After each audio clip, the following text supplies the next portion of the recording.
আগের দিন রাত্রিবেলা থেকেই ছেলের বলা ছিল পরের দিন সকালে স্কুলের টিফিনে পাস্তা নিয়ে যাবে, তাই তার জন্য অল্প করে একটু পাস্তা বানিয়ে দিলাম। তখন পুরো বাইরেটা ছিল অন্ধকার। সেই সময় আমি পাস্তা বানাতে বানাতে ওর বাবা ওকে স্কুলের জন্য রেডি করিয়ে দিল। তারপরে ও স্কুলে চলে গেল। ও স্কুলে যাওয়ার পর আমরা দুজন চা খেতে খেতেই সময় হয়ে গেল ছোট ছেলে স্কুলের। তারপরে ওর স্কুলের টিফিন বানানো, স্কুলের খাবার রেডি করে ওকে ঘুম থেকে উঠিয়ে রেডি করিয়ে খাবার খাইয়ে স্কুলের জন্য রওনা করতে করতে বড় ছেলে ঢুকে গেল।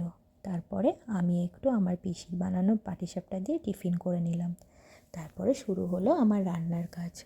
রান্না বান্না করে আমার বড় ছেলে সকালবেলা স্কুলে যায়, তাই সে আসার পর তার আজকে দুপুরে পড়া থাকে, তো তাকে স্নান টান করিয়ে ফ্রেশ করিয়ে একটু ঘুম পাড়িয়ে দিলাম।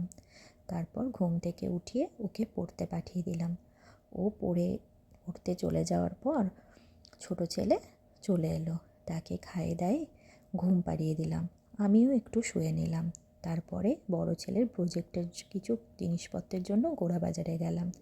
গোড়াবাজার থেকে কিনে আসার পথে মেলায় গেলাম একটু, কারণ বড় ছেলে পড়তে গিয়ে ওর আন্টি মানে ওর বন্ধুর মা আর বন্ধুর সাথে মেলায় চলে গেছে। আমিও ওদের সাথে গিয়ে জয়েন করলাম। তারপরে কিছুক্ষণ ওদের সাথে মেলাতে টাইম কাটালাম। তারপর ওখানে একটা ভালো অনুষ্ঠান হচ্ছিল, সবাই মিলে সেই অনুষ্ঠানটাও দেখলাম। তারপর আমি বাড়িতে এসে ওর প্রজেক্টের কাজটা কমপ্লিট করলাম। আজকের মতো আমার ভিডিও এখানেই শেষ করলাম।